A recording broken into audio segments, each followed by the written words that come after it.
बार शिव ने अपने तेज को समुद्र में फेंक दिया था, उसे एक महातेजस्वी बालक ने जन्म लिया। यह बालक आगे चलकर जलंधर के नाम से पराक्रमी दैत्य राजा बना। इसकी राजधानी का नाम जलंधर नगरी था। अपनी सत्ता के मद में चूर उसने माता लक्ष्मी के को पाने की कामना से युद्ध किया, परंतु समुद्र से ही उत्पन्न होने के कारण माता लक्ष्मी ने उसे अपने भाई के रूप में स्वीकार कर लिया।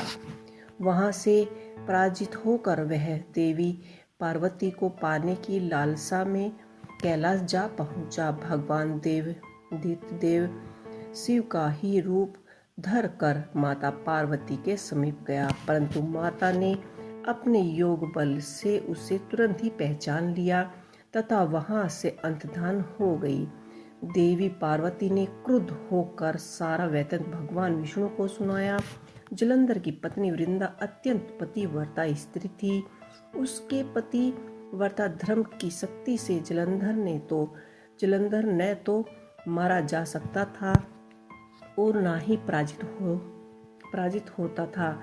इसीलिए जलंधर का नाश करने के लिए वृंदा के पतिव्रत धर्म को भंग करना बहुत ही आवश्यक था।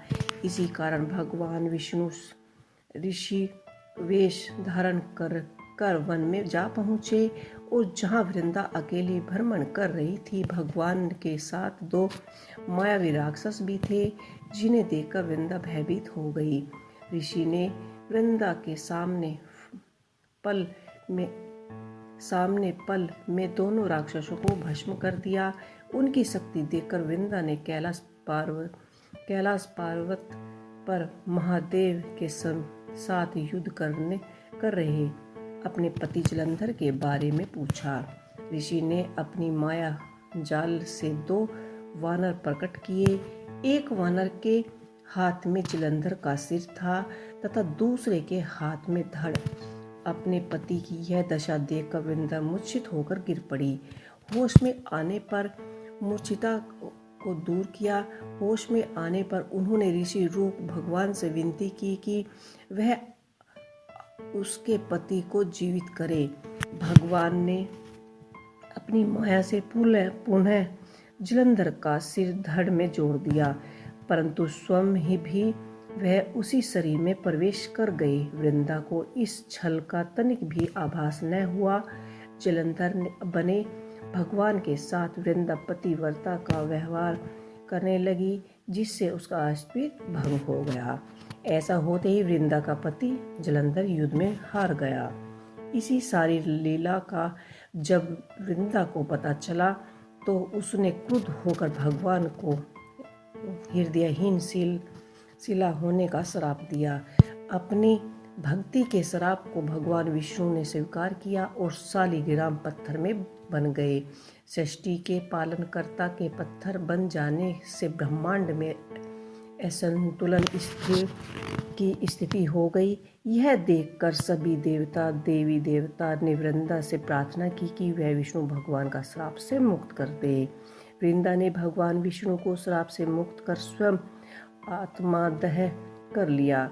जब वृंदा भस्म हुई तब वह तुलसी का पौधे में परिवर्तित हो गई।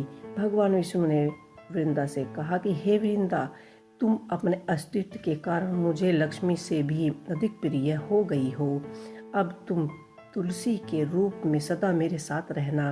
तब से हर साल कार्तिक महीने के देव उठानी एकादशी का दिन तुलसी विवाह के रूप में मान्य हो जाता है। जो मनुष्य भी मेरे शालिग्राम रूप के साथ तुम्हारा विवाह करेगा, उसे इस लोक में परलोक में विपुल यश प्राप्त होगा। उसी दैत्य जलंधर की यह भूमि जलंधर नाम से विख्यात है।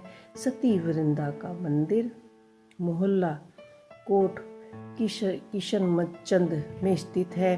कहते हैं कि इस स्थान पर एक प्राचीन गुफा भी थी जो सीधी हरिद्वार तक जाती थी।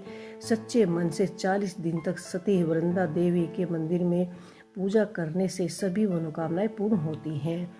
जिस घर में तुलसी होती है यहाँ यम के दूत भी आसपास नहीं आ जा सकते। मृत्यु के समय उसके प्राण मंजरी रहित तुलसी और गंगा जल मुख में रहकर निकल जाते हैं।